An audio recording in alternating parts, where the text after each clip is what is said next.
तेलंगाना के गवर्नर के ओहदे से इस्तीफे के 2 दिन बाद डॉक्टर तमिलिसाई सौंदरराजन ने बीजेपी में शमूलियत अख्तियार कर ली। आज चेन्नई में मुनक़िदा एक सादा तकरीब में मरकजी वजीर सयाहत जी किशन रेड्डी ने उन्हें जाफरानी जमात का खंडवा पहनाकर बीजेपी में शामिल किया। तमिलिसाई ने तेलंगाना की गवर्नर और पुडुचेरी की लेफ्टिनेंट गवर्नर के ओहदे से इस्तीफा दे दिया था। इस मौके पर उनके हामियों और बीजेपी के कारकुनों ने तमिलिसाई और पार्टी के हक में नारेबाजी की। तमिलिसाई ने तकरीबन 4 साल तक गवर्नर तेलंगाना के तौर पर अपने फ़राइज़ अंजाम दिए। बताया जाता है कि उनको जाफरानी जमात चेन्नई सेंट्रल या फिर किसी और लोकसभा सीट से टिकट देगी। 2019 के लोकसभा इंतखाबात में उनको शिकस्त उठानी पड़ी थी, जिसके बाद मरकजी हुकूमत ने उनको तेलंगाना की गवर्नर मुकर्रर किया था। तमिलिसाई को बीजेपी की रुकनियत का कार्ड भी हवाले किया गया।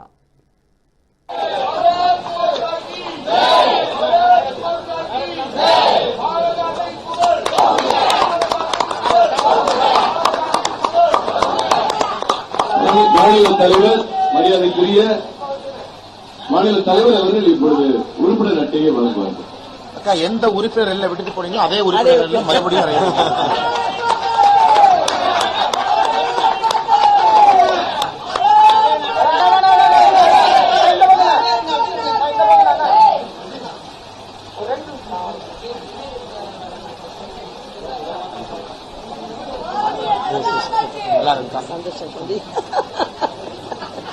ஒரு மகிழ்வான செய்தி. டாக்டர் அம்மா அவர்கள் உறுப்பினராக கட்சியில் முதலில் இருந்து இணைந்து இன்றோடு 25 ஆண்டுகள் நிறைவாகிறது. அதற்கு வாழ்த்துக்களை தெரிவித்துக் கொண்டு இந்த அற்புதமான நிகழ்ச்சிக்கு வருகை தந்திருக்கிற மாநில தலைவர் அவர்களுக்கும் மாண்புமிகு மத்திய